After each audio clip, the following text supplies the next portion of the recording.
Bapa, itulah yang melampaui akal dan pikiranmu, di dalam Kristus Yesus Tuhan kita. Amin. Saudara kita yang dikasihi dalam nama Yesus Kristus, firman Tuhan, ayat renungan buat kita hari ini tertulis dalam Matius pasal 5 ayat 44. Saya akan bacakan buat kita. Tetapi aku berkata kepadamu, kasihilah musuhmu dan berdoalah bagi mereka yang menganiaya kamu. Demikianlah firman Tuhan. Kita yang dikasihi dalam nama Yesus Kristus, hukum di bangsa Israel adalah gigi ganti gigi, mata ganti mata.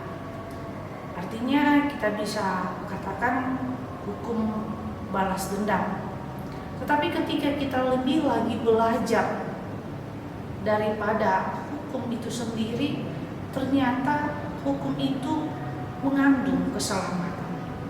Keselamatan yang bagaimana?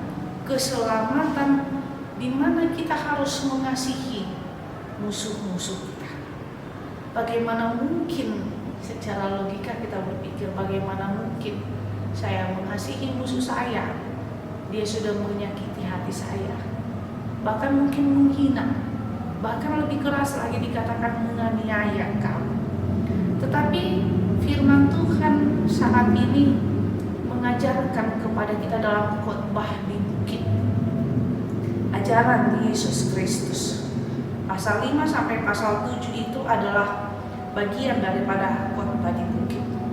Tuhan katakan bagaimana hukum balas dendam itu kita buat menjadi hukum kasih.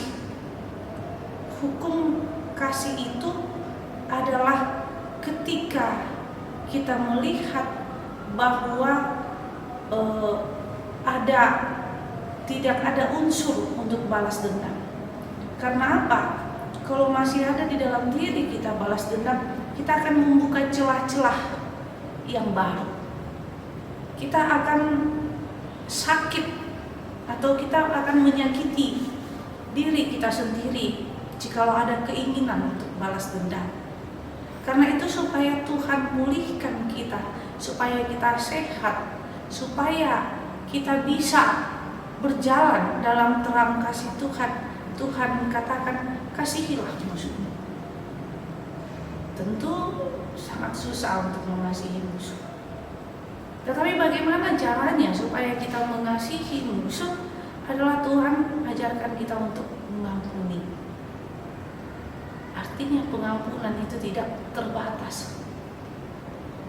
Ketika kita tidak bisa lagi untuk mengampuni, Tuhan katakan berdoalah bagi mereka. Artinya berdoalah supaya engkau bisa kuat mengampuni orang lain. Berdoalah supaya engkau dikuatkan untuk menghadapi orang lain. Karena apa?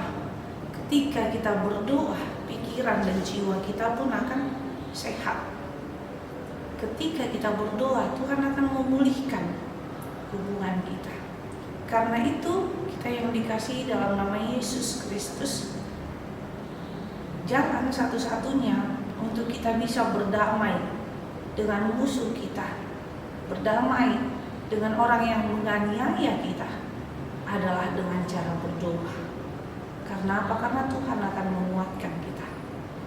Ketika kita masih ada rasa dendam, itu akan menyakiti diri kita sendiri. Ketika masih ada rasa sakit hati dalam diri kita, itu akan menyakiti hidup kita sendiri. Karena itu pilih mana? Apakah kita mau menyakiti diri kita sendiri? Tentu tidak. Kita mau mempunyai jiwa yang sehat, pikiran yang sehat, kerohanian yang sehat. Jalan satu-satunya adalah berdoalah. Mintalah kekuatan kepada Tuhan.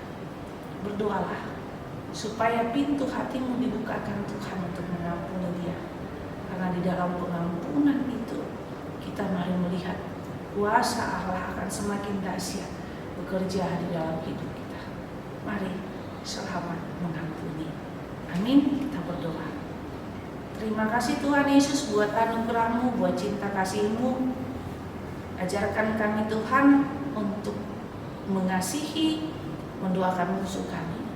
Siapapun ya Tuhan yang menyakiti hati kami yakin bahwa Tuhan adalah adil dan Tuhan akan berikan keadilan buat kami. Biarlah kami selalu menjadi orang-orang pendoa, supaya kami semakin kuat menjalani hidup kami di dunia ini dan kami menjadi pemenang. Inilah doa kami dalam nama Yesus Kristus, kami berdoa padamu. Amin. Anugerah Tuhan kita Yesus Kristus dan kasih Allah dan persekutuan Roh Kudus itulah yang menyertai-Mu